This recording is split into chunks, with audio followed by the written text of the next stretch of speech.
It's not Armageddon. It's Deep Impact. And this is... End of mission. We're going to finish each other's... You're sitting right next to me. I can fist fight you. Yeah, I know. I'm not finishing that sentence. Oh, God. You can finish mine. I'm gonna finish you off. After I finish off this box of Kleenex, I am ill. I got something. I don't know. I was feeling fine until yesterday morning when I started driving to your place. Then I felt bad. Merry Christmas, everyone. It's not Christmas. Is it Christmas? This is the Christmas special, This yes. is the Christmas... I'm sorry. We're recording this the 3rd of November? Yeah, the election's 2 days away. Yeah, I haven't even survived the nukes yet. Yeah. And we're talking about... It's not Armageddon. It's not Armageddon. Deep Impact. I'm Paul, the pressure-fed astronaut. I'm Face of Sarcasm. This is End of Mission, the podcast where we talk about you getting sick. Yeah. And dying. I'm so excited. Yeah, we just got back from the Space and Rocket Center. Yeah. It was fun. It was great. Yeah. Took some pictures. Took a lot of pictures. You got sick. Yeah, I was... the Dayquil really helps. Yeah. But Helps me drive. Okay, let's start this. Okay, so Deep Impact. We're going to talk a little bit about this, though. The movie, right? Not the... We just did that mission. That's going to be early December. Got it, okay. I think.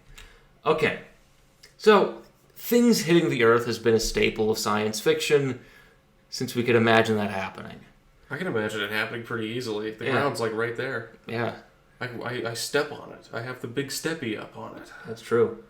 So the first real big one is the movie When Worlds Collide, which we saw if you were on my Discord. Yeah. It comes from a book, which actually... So one of the authors was the guy... Do you know the story of Manhattan Project where a science fiction author describes a nuclear weapon? And... This is during the Manhattan Project, and the Secret Service or whoever asks him, "How do you know about this?" Oh, I didn't hear about that one. Well, that's one of the authors of When Worlds Collide. Oh, yeah. It's like, I wrote this fun fiction about how the CIA is actually controlling these specific clouds, and then the CIA comes in and asks, "How do you know this?" It's like, Yeah. It's like when I start talking about arms trafficking and look, there they are knocking on the door. New neighbors. They'll drive black vans and have no sense of humor. Yeah, weird.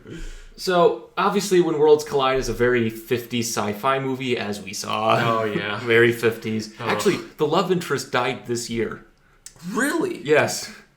Dang, that's... Yeah. I looked that up after because I wanted to see what happened to everybody in the movie. Yeah. We're not talking about When Worlds Collide, though. That's later. Yeah, that was not as good as I remember it when I was a child. Yeah, in 1952. In 1952, yes, when I was born. So in the 90s, a young upstart named Steven Spielberg... Never heard of him. Never heard of him, yeah. Wanted to do a remake of this. But he realized, another planet hitting another... That's not going to happen. That's not good. So he wanted to do something more realistic. Okay. An asteroid impact. But, planets do hit each other. Yeah, but if you wanted to do When Worlds Collide, it'd be, hey, there's a planet coming to hit us in 50,000 years. We should really worry. Oh, yeah, for the gritty realism? Yeah. Now, the main basis of this new movie is called The Hammer of God. Awesome title. Written by Arthur C. Clarke. Yeah. This is awesome. And then the other one, Lucifer's Hammer. Now, this is actually my copy of Lucifer's Hammer. I scanned it. Oh, awesome. Yeah. These are great names. Oh, yeah. The Hammer of God. That is such a good title. Oh, yeah. And so Hammer of God came out in 1993. Lucifer's Hammer was 1979, I think. The interesting thing about Lucifer's Hammer is the original idea for it was Niven and Purnell aliens would drop an asteroid on us when they invade the Earth to weaken us. Oh, like in Starship Troopers. Yeah. Or their later book called Footfall. Oh, yeah. That one. We should do that for an episode. Oh, that'd be pretty cool. That'd be good. It's a long book. Okay. So these two become kind of the basis for it, because they're kind of modern disaster, asteroid impact books. Yeah. So in The Hammer of God, a future Space Guard spaceship is launched to an asteroid or comet to deflect it before it hits the Earth. So it's going to land on it and use its nuclear engines to push it off course. Oh, cool. But that fails because it's a puffy ball of ice, and it kind of sinks into it, and so it doesn't work. Oh. So on this future Earth in 2105, they decide, let's build nukes again and blow it up. It doesn't actually work, though. It splits the comet in half. Oh. It saves the crew of the ship, Uh-huh. but one of the asteroids or comets hits the Earth. Ew.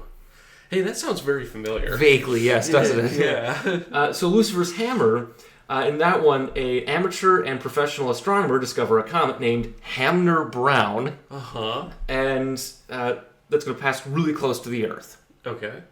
And part of this is a sort of private mission that's Apollo-Soyuz to observe it, and it's called Hammer Lab. I mean, that's awesome. Yeah. And they watch the comet break up and hit the Earth. He just coughed.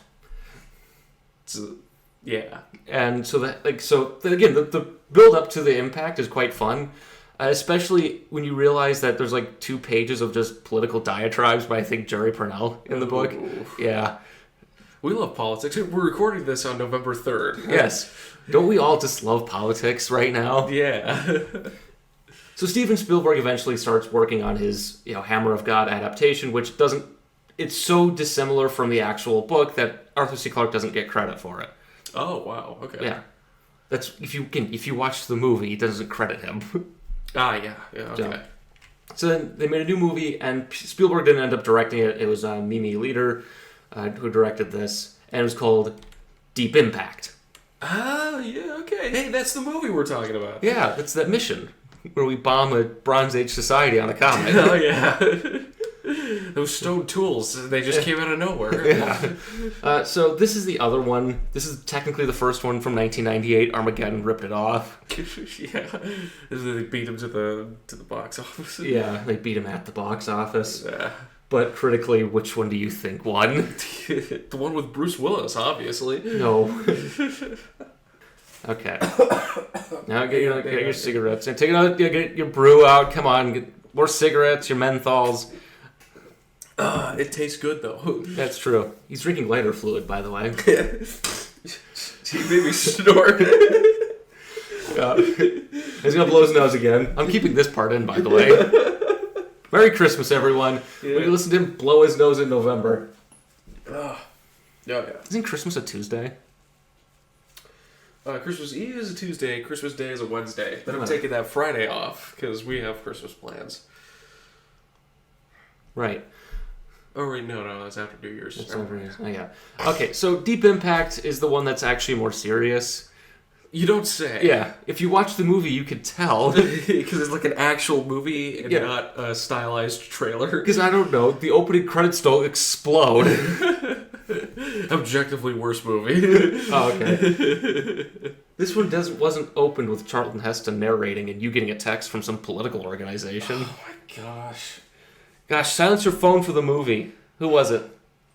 It was an email saying someone is hacked by Adobe account. Oh, that's me logging in. Yeah. You'll be fine. Okay, so let's get back to the seriousness of the Deep Impact. So this is the more serious film. It treats it seriously. We've seen it. Yep. We highly recommend it. It's an actual movie. Yeah, that's with the weird scenes and characters and plot points and stuff. Not just explosions. Yeah, there's actual setups and payoffs. Yeah. So there's 3 main characters in this one. Jenny Lerner, played by Tia Leone. She's a journalist who breaks the story. Yep. Leo Biederman, played by Frodo from The Lord of the Rings, which I have never seen. You should really watch it. It's good. I have a rule about movies like that. What? I'm not going to watch them unless a very attractive woman tells me to. I mean, okay. That's my rule for some of these. Editor, leave that in. I am the editor. I'm leaving this in. Good. If you are wait, no, this is a very technical podcast. Look, if you are a very attractive woman, please send your film suggestions to the FBI, because if you're watching this, okay. So then we have Leo Biederman, who's Frodo. He's a teenager who discovers the comet. Spurgeon Fish Tanner, he's the commander of the mission to stop the comet. This film is also one where Morgan Freeman is the president. Yeah. He's also God and the president, which works out for everyone. Yeah. Now, unlike Armageddon, we didn't really count that many errors in this one as big, where NASA has a list. Yeah. Also, if you listen to the soundtrack, it's just like Apollo 13 and Clear and Present Danger. I mean, it makes sense. You know, it's kind of the mid to late 90s. Yeah. They have those sort of big, epic, heroic scores. And it's the same composer for all 3 movies. Yeah, it makes sense. Yeah. So, the first realistic element is this right here. An amateur discovers the comet. Yeah, it's like, oh, what's the big bright one up there? Yeah. Yeah. I've helped discover planets. Do they look like this? No, they're light curves on stars from Kepler. So you're just looking at graphs. I'm an engineer, yes. Oh, okay. This is how planets are actually discovered. It's not through awesome space lasers and telescopes and stuff. It's that light curve dipped a little bit. That's a planet. Hey, there. that Doppler shift's pretty interesting. So then we go to an observatory with this ancient technology to calculate the orbit of this amateur's comet, right? Yeah. Leo Biederman finds a comet, he sends it to the other guy. Yeah, fortunately, the computer drew this in MS Paint, so it has a visualization of the comet. Yeah, so of course, in real life, it's not just a few taps while eating your good Supreme pizza. I mean, that pizza looked delicious. That pizza does look good. Does Armageddon have pizza that looks that good? No. Maybe that's what Josh Keyes was thinking about coming up from the core. The pizza? Oh, yeah that pizza, yeah. So in real life, of course, you want to interpolate a comet, you got to observe it a few times. Actually, I think Don't Look Up did that right. They had multiple observations? Yeah, I think it was. Oh, okay. Yeah. Of course, then he discovers that the world's going to end and has a panic attack and decides to drive down the mountain, where he then crashes and explodes. Yeah, for some reason, the 20 pounds of explosives in the back of his truck exploded all at the same time, spontaneously. I mean, it was a Pinto. No, it was a Jeep. Oh. How'd that happen? I don't know. So here's some more realism. This is a really dark one, so I'm very sorry, but Eugene Shoemaker died in a car accident. Did he discover the one that hit Jupiter? Shoemaker Levy 9? Yeah. Oh. Oof. On to the next one. Okay, yeah. So the world's going to end, but no one knows about it, because the guy died in a fireball. Yeah, his remains are kind of scattered across the But they found the floppy disks. The 3D printed... Oh, those things are designed... They're built by... they're built to resist that stuff. That's true. So, this is a real movie with real stuff going on, so we wait a bit. So it's a year later, I think? Yeah, and we get the whole stuff with Jenny Lerner, Yeah, and her boss is Belker from Hill Street Blues. Yeah, exactly. That's our obscure old TV show reference to appease mom. Stay safe out there. No, let's be careful out there. Let's be careful out there. Dang it. Oh, I know it better than you. Yeah. Okay, so Jenny Lerner, Taglioni, she was also in an episode of The X-Files. Okay. She was playing Scully in the movie. Oh, okay. I don't think you saw that episode. No, I did not. I don't watch The X-Files like you do. You should. It's a good show. So she's a journalist, up and coming. She discovers this scandal where the Secretary of the Treasury, which is James Cromwell, who's also Zephyr Cochrane from Star Trek. Yeah. Because we gotta get the Star Trek reference in there. It's like the movie in Star Trek where the Borg go back in time. That's First Contact. Yes. Of course, they discover she thinks it's an affair that the president might be involved with. ELE. Ellie. Yeah. And of course, she talks to James Cromwell, and his daughter is played by the director's daughter, by the way. Oh, okay. Yeah. Classic nepotism. That's nepotism right there. Yeah. Actually, her husband is the husband of Tasha Yar in this. It's more Star Trek references. Yeah, more Star. We're turning into Red Letter Media. Or do our Star Wars review. So, of course, she's poking her head around, and of course, she gets to meet President Cool. President Morgan Freeman. Oh, he's great. I'm gonna write the description that starts off by saying you're reading this in Morgan Freeman's voice. Perfect. Because you will after that. Okay. And of course, this reveals the biggest, most accurate part about this movie. The budget. Yeah, you can't hide this kind of mission until the budgets come out. Yeah. Where are you spending wingdings? Miscellaneous. Bribes. Yeah. That's realism. It's a real movie, so there's not much we can really talk about. It's like, yep, so Jenny Lerner discovers this. She hasn't realized it yet until she searches the internet. This is what the internet looked like. Or I feel like the film's interpretation of the internet. I think this is what it looked like. Oh, okay. I don't remember. I was a child. Yeah, this movie was filmed in 97, so yeah, you were just born. Yeah, I was a wee little lad. You were a tiny podcaster. Yeah, holding up the fingers, like showing. Yeah, like in Murder by Death. Yeah, since I was tiny detective. Another movie reference.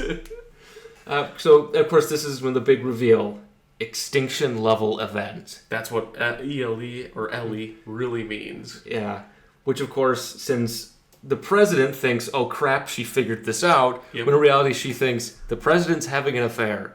In the 90s? In the 90s? That was unthinkable. Completely unheard of. What instrument do you think Morgan Freeman plays? I don't want to speculate. All right, so of course the president has to give the big speech, the big reveal. Yes. A comet's going to hit the Earth on your birthday, right? I think it was a few days after, August 16th. Oh, it's close enough. And reveals that the big budget was for a spaceship. The Messiah. Which American atheists just sued them. Yep. Can't call it that. Nope, can't. Again, when the crew of Apollo 8 read from the Bible, from Genesis, they got sued. Oof. By American atheists. Cool. Did they win? Yeah, because I think it was... I have to look into it, actually. Because it is separation of church and state. Yeah, it is. And since you're astronauts, you are a piece of the federal government. You're government property. Yeah, you're government property at that point, on a government mission. Yeah. So... You can't do that. So I don't think Messiah is a very good name. If I go by Lucifer's not Lucifer's Hammer, by footfall naming, I'd name it Michael, for the archangel who cast Lucifer out of heaven. Oh. Like in Footfall, the spaceship we build, the Orion nuclear bomb propelled space battleship to fight the aliens. Huh. That's a really cool name. Michael. Yeah. Mike. What would you call it instead? Icarus? Hope this doesn't screw up. Titanic 2. Yeah. So reveal our crew, which is Jon Favreau, who of course would direct Iron Man and a whole bunch of Marvel movies. Yep. A woman, a Russian. This Orion, I've seen him in stuff. He's a that guy actor. Okay. And then Blair Underwood, he's in a bunch of stuff. And of course Robert Duvall. Right, who plays Fish. Yeah, Fish. Now, one of the things that the movie does kind of show is like, oh, there's still some issues between the crew, right? Here's this old guy. Yeah, Apollo astronaut. Yeah, Apollo astronaut with these young upstarts, right? Yeah. Gotta have that tension in there. Gotta have the drama. But if you've been building this mission for over a year, they'd have that ironed out by now. Yeah. It's one of those things where you're gonna sit in a can all together for a day. Okay, you're gonna become friends. Yeah. Okay, so that's some of the. I would say that's unrealistic that the crew might have tension. It is a stressful mission, but it's also you would have enough where you could work together. Yeah. Now the real issue is once you spent a year in space together. Yeah. On their ship. Yeah, you lock a bunch of people in a tin can for a year. They're gonna have some opinions. We'll talk about this when we get to I think STS-51B, I think it is, where one of the payload specialists got depressed because his experiment broke right away. Ooh, we'll talk about that when we get to that. But the most realistic aspect is that Jon Favreau is a dork. If you watch this when they have like the cookout scene, right, where they're all talking, he's talking about the comet. He's talking to a kid, right? Yeah. The comet's surface is terrible with volatile outgassing. You know, it's this intense environment. He's 7. Yeah. So he'll love that crap. Yeah. That's true. Yeah. Yeah. If he's also a nerd, I don't know. Yeah. If he's normal, probably not. No, of course not. Why is he talking about dust counting? I don't care about crystal growth experiment. I want to play football with the boys. Oh, God. And so, of course, the other thing here is Fish is like a veteran of, I think, 6 shuttle missions and an Apollo moonwalk. It's always the last guy to walk on the moon. It's never the third to last guy. Yeah, of course. It's not the guy who was flying up over the moon. No one cares about them. Yeah. You know what the last guy to fly around the moon was? Nope. Ron Evans. Yeah. Okay. When we get to the Apollo program, you'll learn all these guys. In 10 years, okay.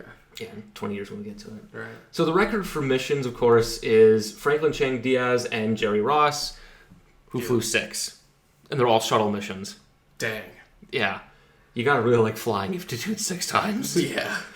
So the last Apollo astronaut to actually fly on the shuttle is Vance Brand. Okay. He flew ASTP and he flew STS-35. So he's even a post-Challenger Apollo astronaut. Wow. Okay. The last and only moonwalker to fly the shuttle, of course, is John Young. Yeah.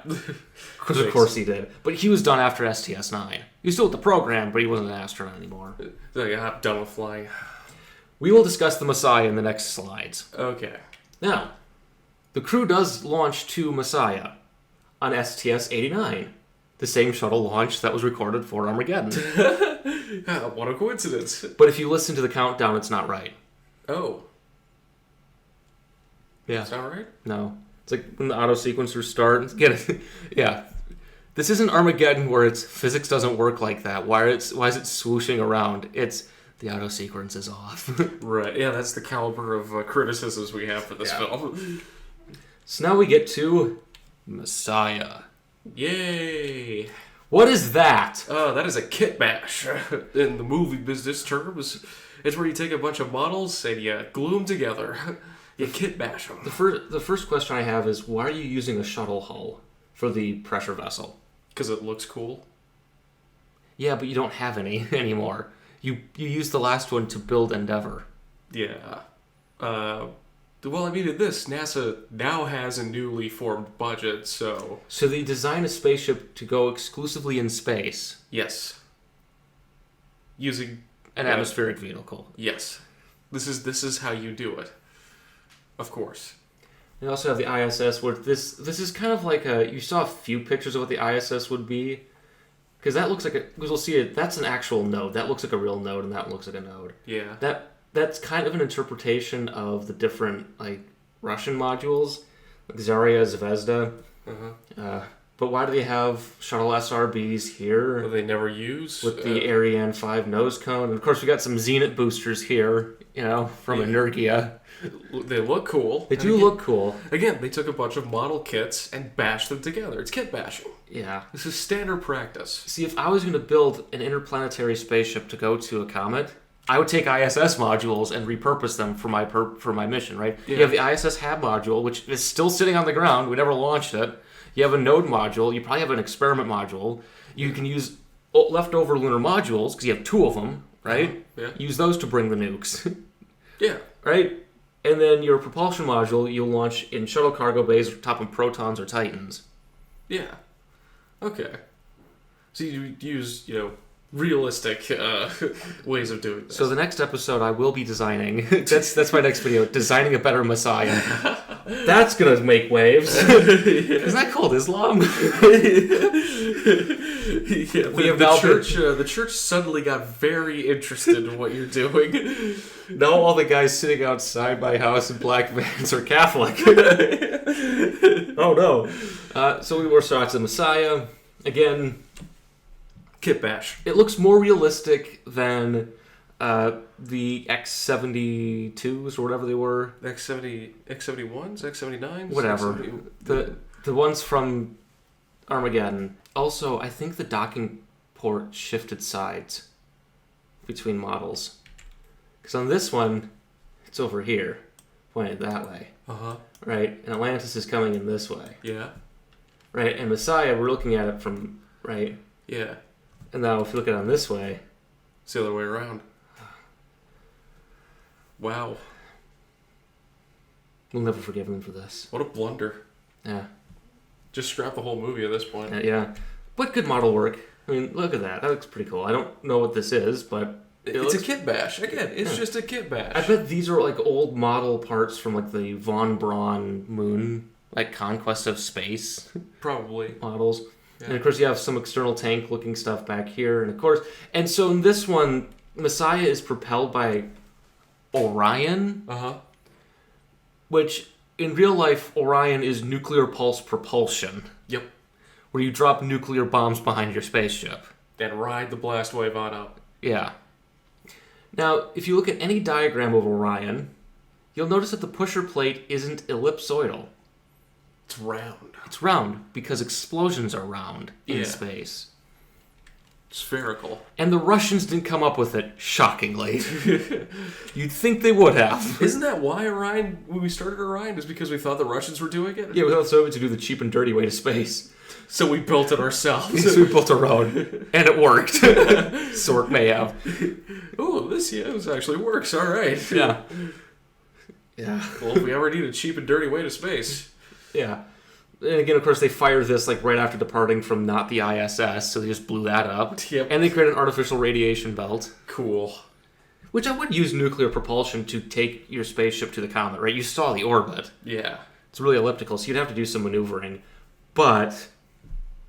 See, I got a great idea. Why don't we nuke the Earth first? But here's the thing, though. You wouldn't need a crew on this. If you have Orion nuclear pulse propulsion... Yeah, You have somewhere... We're denuclearizing, right? We have somewhere around like 8,000 of them. So here's what you do. You need about 1,000 to get to orbit, maybe another 1,000 to go on course with the comet, right? Yeah. And then when you get close to the comet, just keep firing them at the comet. Yeah. Then hit it. And blow up. You have a nuclear cannon. Yeah. But that's not as dramatic. I mean, it would look awesome. We should do a special on the Icarus redirect study by MIT. Okay. It's like a graduate thesis project, like a senior design project for them. And so the asteroid Icarus is now going to hit the Earth. How do you stop it? Nukes. Yeah, pretty much their plan. The plan was use 100 megaton nukes, which no one had, and launch them on Saturn V's at the asteroid. Yeah. So that's pretty cool. So yeah, so Messiah is not that. It's more accurate than Freedom and the Independence, but it's not. It's a movie spaceship. Yeah. Oh, okay. So now drama is happening because, it's a real movie. We're not talking about any of the drama going on in this because, look, Space Lab. Right here in this TV screen. Yeah. It's an older shuttle mission. And over here, I guess we're still building the ISS. I mean, where is that budget coming from? I don't know. Well, we have to defend the planet now, so that, nearly $800 billion a year going to the military? Now it's going straight into NASA. Yep. You're to grow so many crystals. You're going to count every single dust particle that's coming off of that thing. Yeah. And again, and one of the things we want to emphasize, we're mostly focusing on the space technical stuff because we're not, dramatic people. Yeah. Entirely. So there's some real drama going on. Frodo's dating Lily Sobieski. President Morgan Freeman is being awesome. Yeah. Because he's Morgan Freeman. Yeah. That's why he won. You just started talking. Everyone's like, I like listening to this guy. Everyone just they close their eyes, they open them again, and they found that they marked his name in the ballot. It's like, oh, yeah, they drew their own version of the ballot and made him president. Yeah. Again, it's a dramatic film. Again, so she's going through her parents divorced, and then her father remarried. A woman who was 2 years younger than she is. Yeah. Yeah. Thank goodness this movie didn't come out now, because the TikTok would be all over it. Oh, yeah. That's all they'd talk about. Yeah. But also, you can see this scene where, all of her coworkers hate her because she broke the story accidentally without consulting them first. Yeah. Upstart. Loser. Intern behavior. That's intern behavior right there.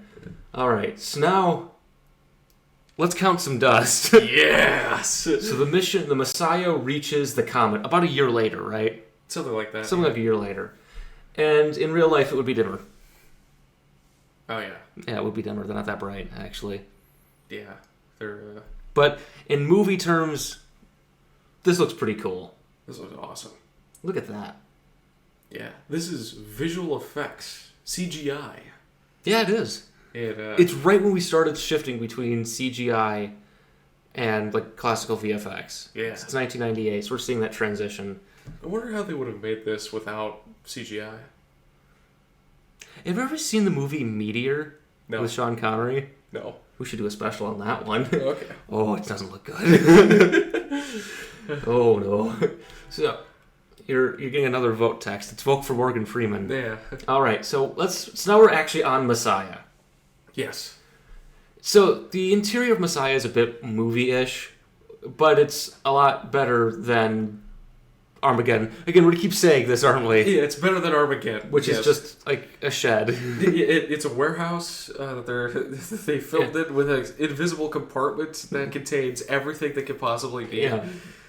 But the real problem, though, is, as we pointed out, there's so much space.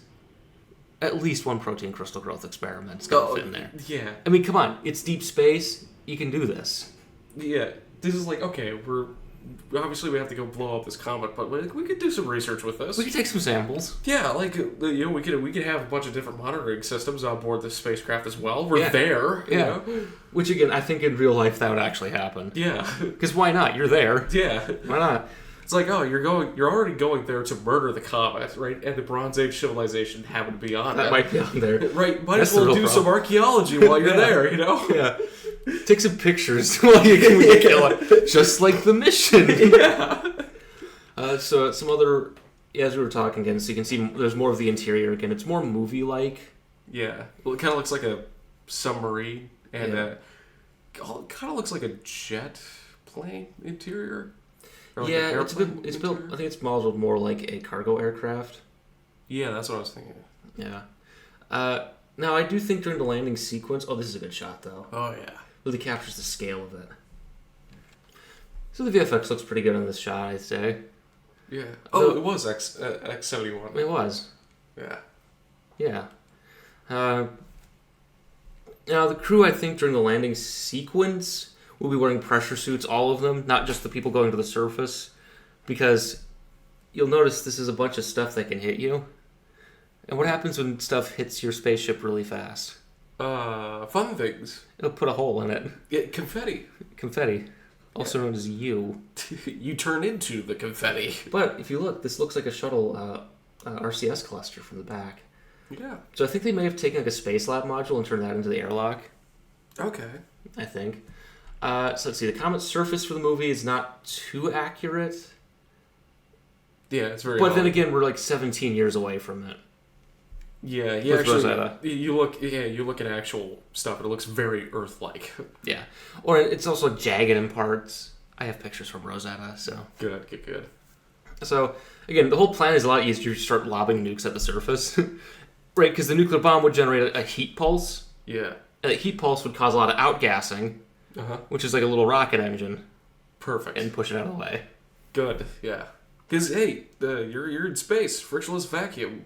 You give it a little nudge. It's going to keep going that way. Yeah. I mean, if you have 18 days before it hits Earth, Then you need to do something a little more drastic, but...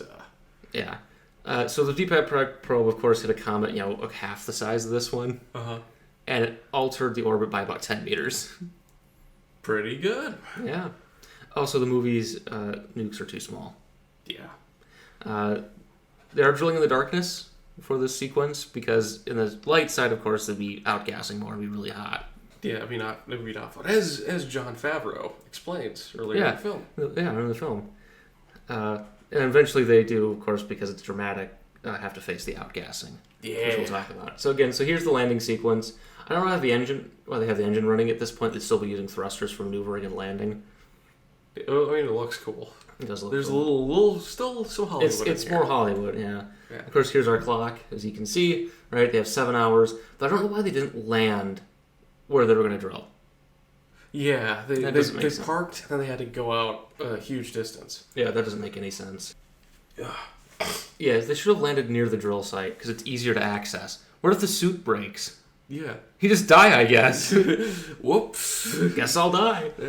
And then, of course, here's the drill rig. And this is the one thing Armageddon has over Deep Impact. Yeah? The suits in Armageddon had little thrusters on them. Oh, yeah. This one, they don't. They're on the mule. Whoops.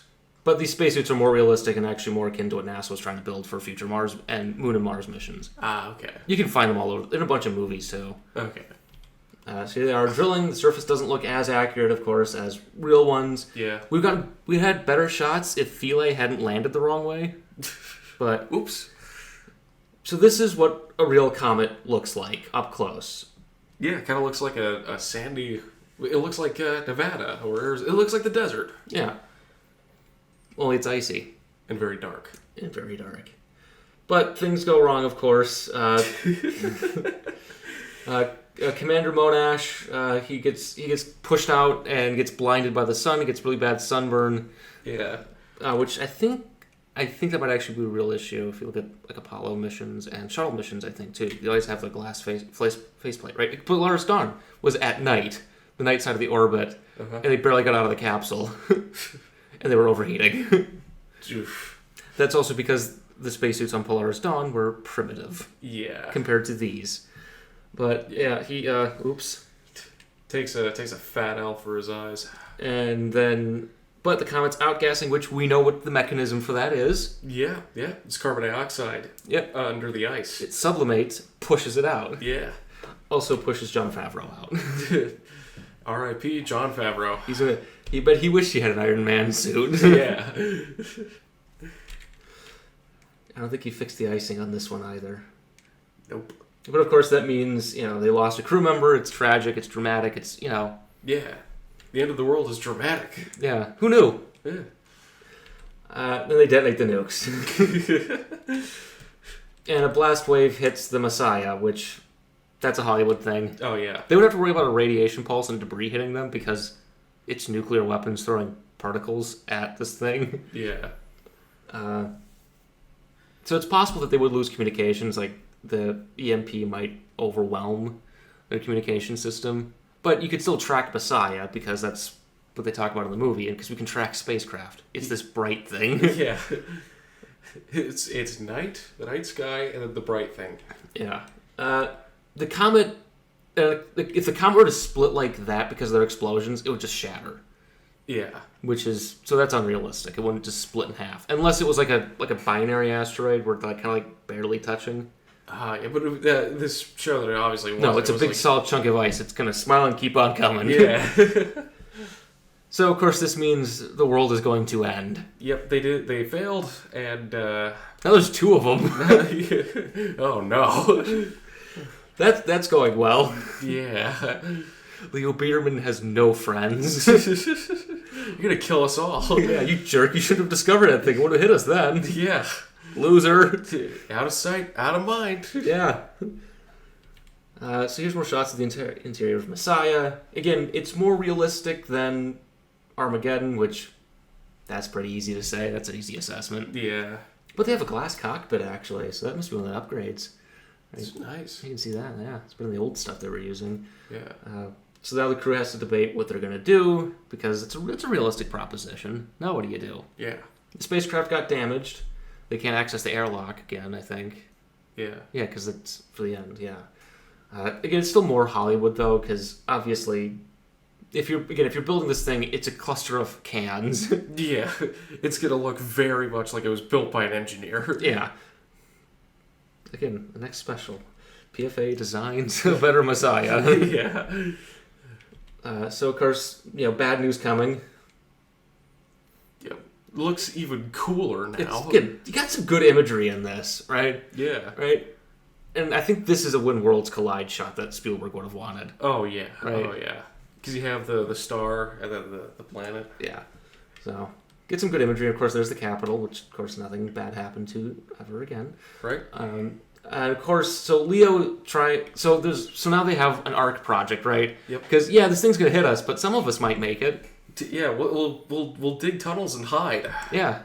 For 2 years. We cannot have a mineshaft gap. Yeah, exactly. But the problem is, Leo discovered the comet, so they're going to save him. Obviously, they're going to save him. But his girlfriend, Sarah, isn't going to get saved. She wasn't pre-selected, and she wasn't going to win the lottery.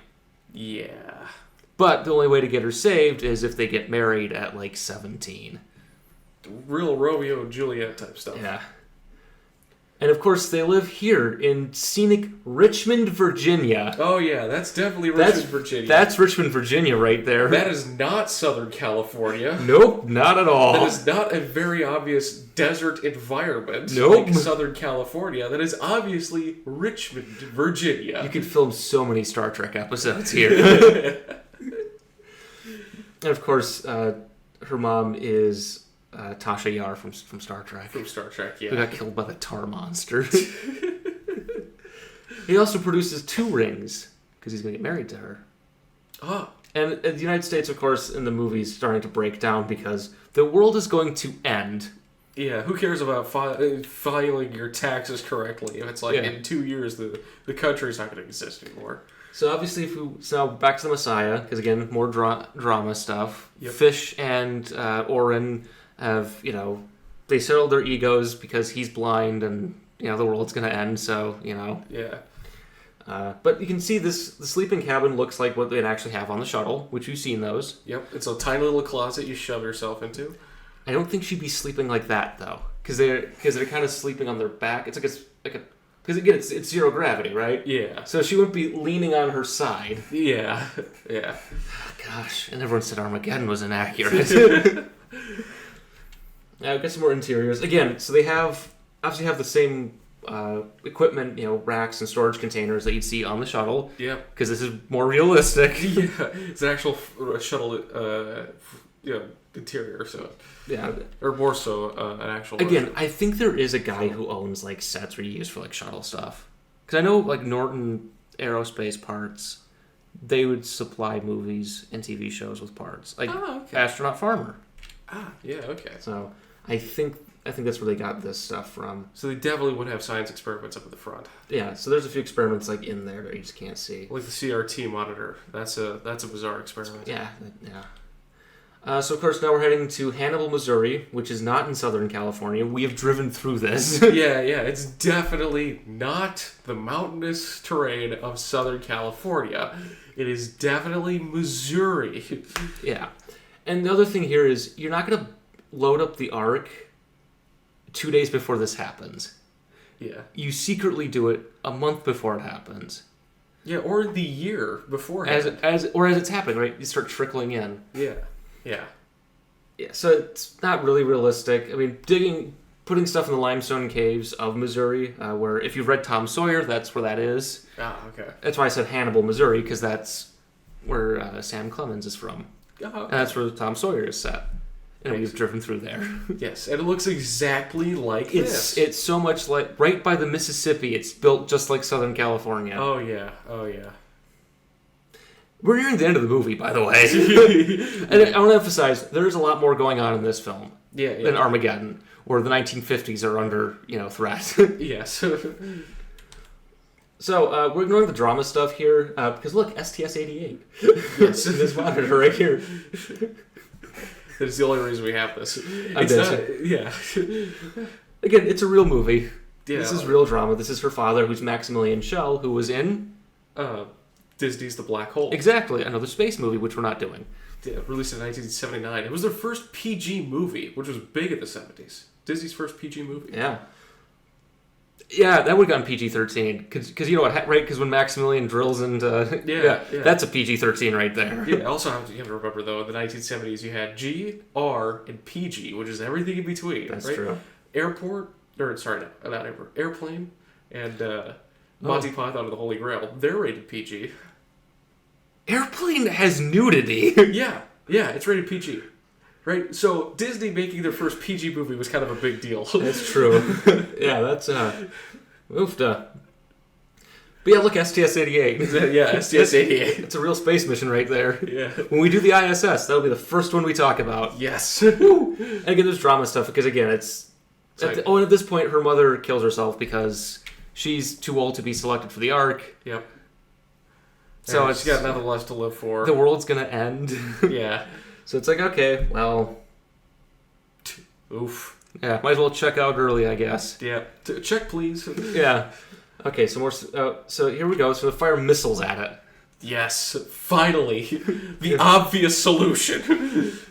The problem is they're firing Titan IIs, at which, to that point, in 1998, there were like 35 left. So no wonder it doesn't work. Oh, yeah. They're firing Minutemans or Peacekeepers. We have a whole bunch of missiles that we could have used instead of Titan IIs. God. And of course, it just smiles and keeps on coming. Yeah. We fired Titan IIs at them because we want to die. Yeah. So the world is going to end. This is like 2 days before impact. Yeah. The world is going to end. The Messiah failed. All of these Titan missiles failed because, of course, they did. Yeah. Hopefully we didn't dig the arc with the lowest... They got Elon Musk to do it. Oh no. Oh no. It's car tunnels. It has RGB lights, that's it. We're all gonna die. We're gonna die. Humanity's going extinct. We're doomed. Doomed. Okay, so we're fine now. Yeah. So this means the world is going to end. Yep, we're all doomed. Yep, we're all doomed. In 10 hours and 37 minutes. And those comets are gonna destroy us all! Ooh, yeah, good imagery again. This has good imagery, good VFX.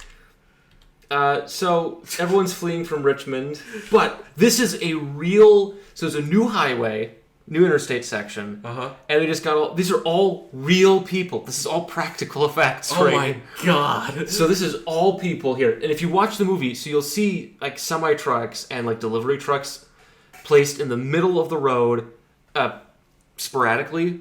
Those are the coordination trucks that had first aid and ice for the people here. Again, these are all real people that volunteered to be in this movie. This is one of the benefits of CGI, is you don't have to deal with this. You don't have to pay them. Yeah. But this looks real, though. Yeah, I mean, again, modern CGI is pretty good. It is true. As long as you don't rush it. Oh, okay, so this is better. Yeah, this is better. This is better than that. See, that'd be the one problem with a movie like this, because I watched, what was it? The one with The Rock and the chick who's very attractive. San Andreas. Okay. That movie wants to be like Earthquake, Towering Inferno, like an Irwin Allen movie, but it's CGI, so it all looks terrible. Ooh. Because even like 2012, as unrealistic and silly as that was, yep. that still had some level of where it looked kind of real. Yeah. That did not look real. Oh.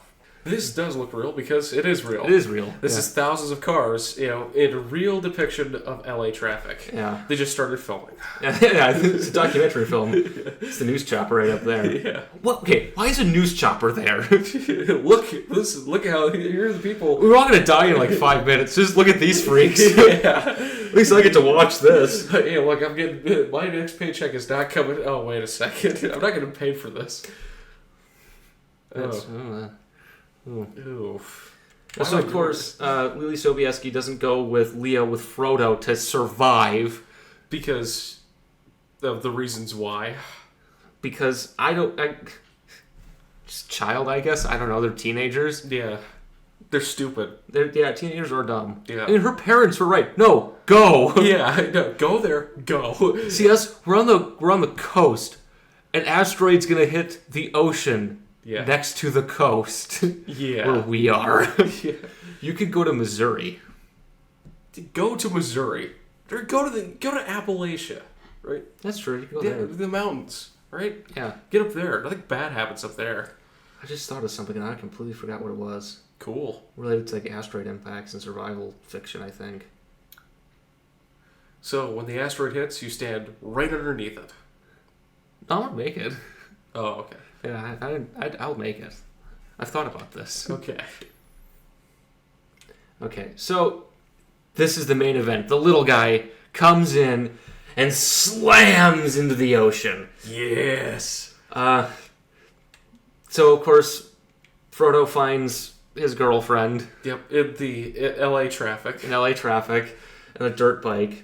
And they watch this come in. Whereas in reality, of course, she's blind. And he's deaf? She would be blind. Okay. He might be fine. He might be blind a little bit because an asteroid is coming in to hit the Earth at interplanetary velocities. Yeah. Remember the Chelabinsk meteor from like 10 years ago? Yeah. That was like the size of this room, right? Right. This is the size of a town. Yeah. That'd be very bright. Yeah. And of course, so down here, so this is the director's husband, and then Tasha Yar right here. They would all be incinerated at this point because this is an asteroid the size of a town coming in. Yeah. Stop looking, start running. Yeah. Get out of LA. Just get out. Real estate sucks. Yeah, so actually, this is probably one of the trucks they would coordinate this in. Okay. And earlier in the movie, when Jenny gets abducted by the FBI, that bridge was brand new. That's why no one was on it. If you looked. Oh, okay. That's how they got to film on it. Oh, nice. Yeah, isn't that cool? That is neat. Yeah. And then it hits. Boom. Which really good effects here. Yeah. This is so cool. It looks so good. Take that, Armageddon. Your oil rig sucks. Yeah. Now, in 1998, the theory on mega tsunamis hitting big tsunamis hitting the coast is that the ocean would drain away because it's going to build the wave. Uh-huh. But in 2004, there was the Indonesian Indian Ocean tsunami from that big earthquake right after Christmas Day. Right. That disproved that this would actually happen. This doesn't happen? Yeah, so instead the water would just start rising because the water's coming in. A giant wave is coming to get you. There's actual footage of it. That's why we know that's what happened. Oh, okay. Same thing with massive rogue waves.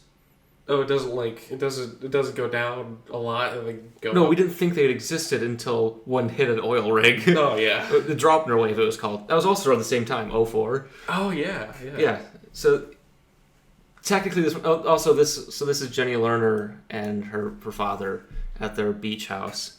Dude, they're going to die. So one of the things I also I wanted to mention here is the movie treats it like America's going to get hit the worst.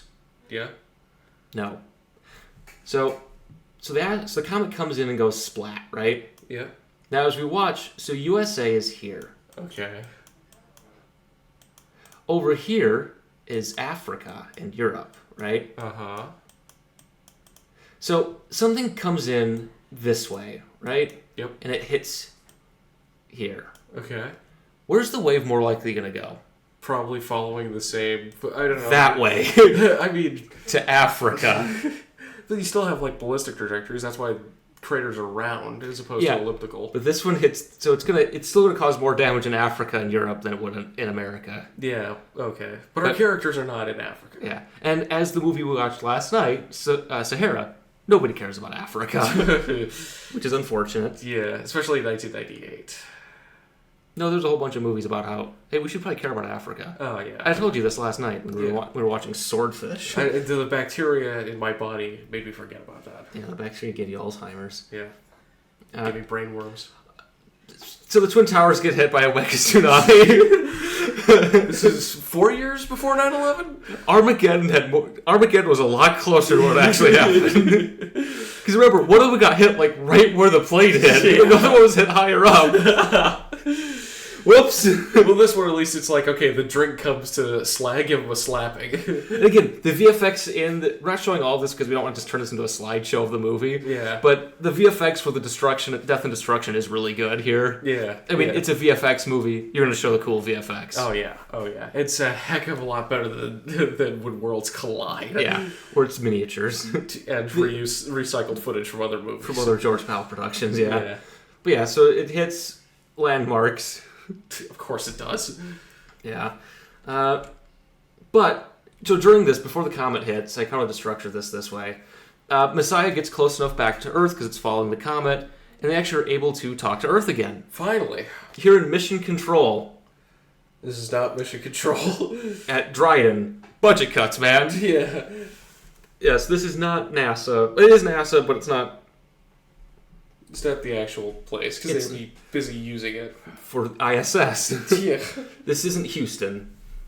Also, you can get a good look at the mission patch here, which that's a good mission patch, right? You got the Archer, boom. Orion's an Archer. Yeah. They could have called it anything. Yeah. Messiah. I mean, the whole idea of salvation, of course, but it's called nominative determinism, as we discover. So here's Messiah.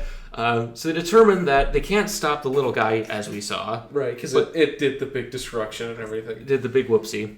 Yep. But they have enough nukes left over from their nuclear pulse propulsion system that they might take out the big guy. Yeah. But they can't get in, land, and open the airlock because it was damaged when they did their landing and came back up. And because of the explosion. Yeah. So their solution is... Well, you don't need to land on the thing if you're just going to nuke it. Yeah. We'll all have high schools named after us. Yep. Which is true. There's a Grissom High School here in Huntsville. There's Columbia Middle School. Awesome. So, yeah. They do the old adage from Farragut, I think it was. Damn the torpedoes, full speed ahead. As quoted in The Black Hole. Exactly. Starring Maximilian Schell, who just drowned. Yep. In this. Who got hit by a very fictional megawave. Yeah, that's not accurate. Again, 0 out of 10 stars. Armageddon's more realistic. Yeah, garbage movie. Yep, F. F. So here goes the Messiah in. Again, so this is the pusher plate for their nuclear pulse drive. Notice all the holes around it where, So there's holes. Yeah. where it would nuke all of these engines. Yep. Would it suck if the engines failed on their way in? Yeah, we got a little late. But, so they blow up the comet. Now, you'll notice all these little pieces of comet. That's not the Vogon constructor fleet from Hitchhiker's Guide to the Galaxy. That's what I thought of looking at this when I was making the slides. Was like, this is just like Hitchhiker's Guide when they blew up the Earth. Yeah. So now you've turned a New York side. Oh, Sorry. I'll cut that part out, I guess. I'm sorry. You get to re-say it. Say it again. Nope, not going to now. Oh, damn. Yeah. Okay. So I have a question for you. Yes. You just blew up a New York City-sized asteroid into thousands of really small pieces, Yes. really close to the Earth. Yes. What happens to those small pieces? They do, they burn up safely. They hit the Earth. So, the asteroid now becomes a hollow point? The asteroid now becomes really a lot of asteroids. Really, I think Roger Ebert talked about this in his review of Armageddon, where he said, "Okay, so you have a Texas-sized asteroid coming to hit us, and you blow it in half. What if a chunk of that asteroid, the size of Dallas, lands? Yeah. What happens then?" Well, we just saw what happens then. We get the Death Star blowing up over Endor. Do you like the title for this slide, though? Yeah. Look, Patrick, we saved the city. Look, this is Appalachia, and not the Sierra Nevadas in Southern California. Of course. This is beautiful Appalachia. So right off screen is, of course, Leo and his girlfriend and the baby from her, which is her younger sister. Are you sure it's not the Ewoks cheering? That's the others. That's the Redwood Forest. This is the other one. This is Richmond. This is Virginia. Right, of course. This is Virginia, Yes. as you can tell. Richmond, Virginia looks just like Southern California. Famously. Yeah. Yeah. So they blow up the comet and don't kill everyone. They save the city. Let's see. So all of our main characters, So Morgan Freeman survives. of course. Frodo survives. Yep.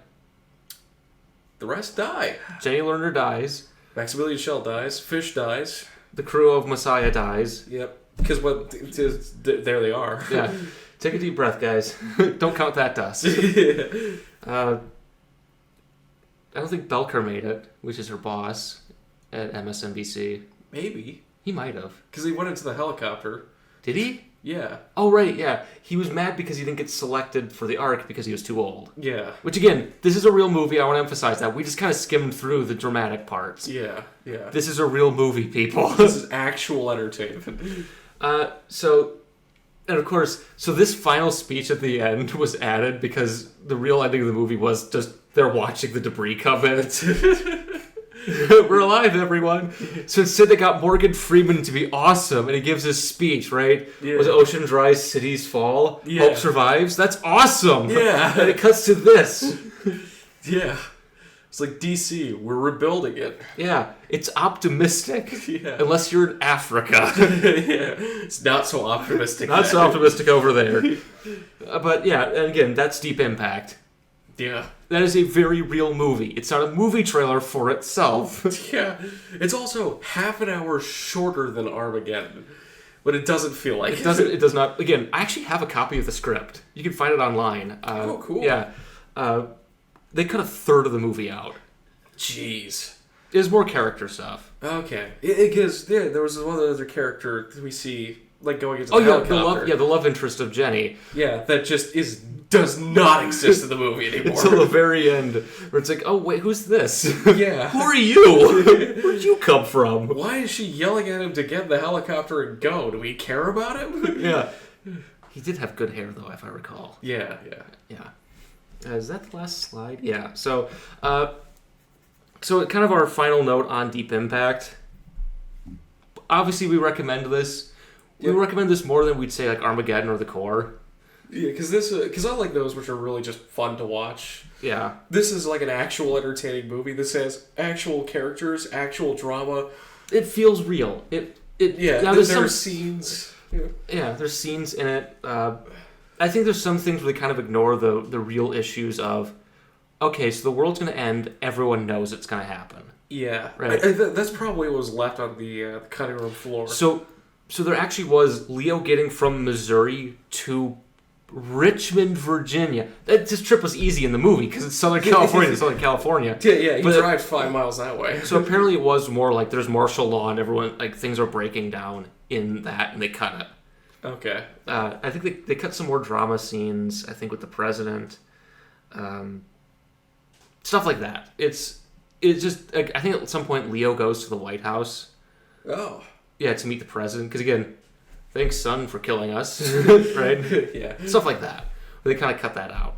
That makes sense. But, again, you can find a copy of the script of the movie online, like I did. And not even at a yo-ho-ho site. An actual real, like, here, you can get scripts for TV shows and stuff. Yeah. Because it's all about, like, studying film and storytelling.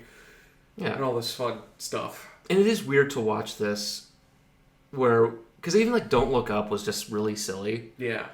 Which is, I think, was to its detriment, if you ask me. Yeah. Because, like, Doctor Strangelove, right, is a satire comedy movie. Yeah. But it's still serious. Yeah. Right? The world ends in that one. Yeah. Spoiler alert to those of you who haven't seen a movie made in 1964. Yeah. Had to scrub one of the lines because it mentioned Dallas after Kennedy. Yeah. Oops. Yeah. But, yeah, and again, I don't want to sound like one of those people that's like, oh, movies aren't good anymore. But there has been a shift in movie making. Yeah. That you can see when you watch something like this. Yeah. Versus something now. And I don't think you could make an asteroid hitting the Earth movie, like an apocalyptic movie, much anymore. That genre has kind of died out. Yeah. Because we had the disaster movies in the 70s, right? Because of the Poseidon Adventure and it was Irwin Allen, and then Irwin Allen ruined them. Yeah. Because again, like there was the one where it's like a volcano island, where it's like every plot he'd ever thought of comes together. Uh-huh. It sucked. Yeah, so then it died out in the 80s. Also, because Airplane was like a word-for-word remake of another movie called 0 Hour. Oh. Like, there's someone actually did that. They had the script of Airplane and 0 Hour. And it's like 2/3 of the movie is the same. Control-C, Control-V. But if you frame it differently, it's a lot funnier, right? Yeah. Because isn't that why Kubrick decided to make... Oh, yeah, because he was reading the script to Dr. Strangelove, and at some point he giggled. Because it's a very serious movie about a rogue general ending the world. Yeah. So. He's talking about the fluoride in the water. Yeah. Which RFK Jr. will get rid of if Trump becomes president. Oh, of course. So. Again, happy election, everyone. I hope it goes well. Yeah. Happy election. Merry Christmas. That's Deep Impact. That's Deep Impact. It's a good movie. We recommend it. I think it did 5th at the box office. Armageddon was number 1, I think. Of course it was. We should look up to see what was and what were for 98 were the top movies. Yeah. Because I looked at the ones for 2001 because of the podcast idea I had. Right. And we've seen like 90% of them. Yeah. Except The Lord of the Rings. I haven't seen that. I have. I saw it on Netflix. Yeah. So, that's Deep Impact, a space movie. A real movie. We talked about the unrealistic aspects. Yeah, which were minor compared to Armageddon, which is just, Which again, NASA says there's 161 errors. Yeah. They've actually said this.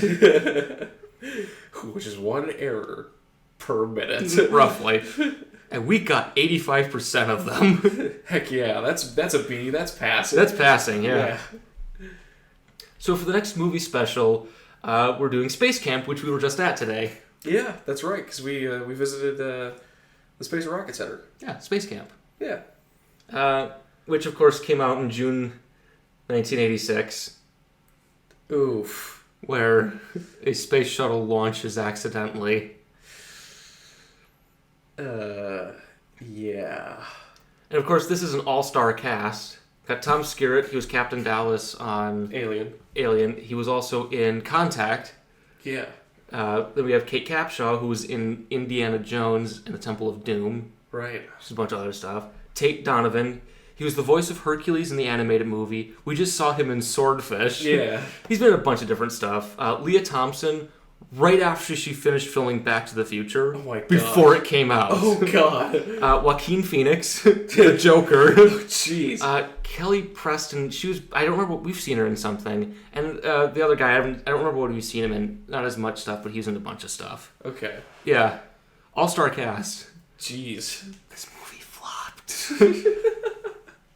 So that's our July 4th movie special. Space Camp. Space Camp. Look at that American flag. Yeah. 4th of July, baby. Yeah. USA. The space shuttle. Woo! Which that's STS-1 or STS-2 on the cover. Yeah, because the external fuel tank is white. Yeah. Yeah. Yeah, so that was Deep Impact. Space movies. Well, you're sick, so we'll blame it on your cough medicine for when this turns out terribly. Yeah, all of this is accurately depicting what's happening inside of my body right now. My immune system is building an Orion-powered spacecraft to blow up the disease and failing horrifically. It's going to crash into the the Mid-Atlantic, and I mean, I am driving back to Florida. And kills Tasha Yar again. Yeah. Just like in Star Trek. Yeah, I think that's it. This is End of Mission, the podcast where it talks about space missions that have ended. This one ends with the spaceship crashing into a comet, just like Deep Impact. Maybe that's why it failed, is the last comet flyby of Hartley 2. Uh-huh. Hartley 2 liked Armageddon more. Makes sense. Yeah. Yeah. Merry Christmas. Merry Christmas.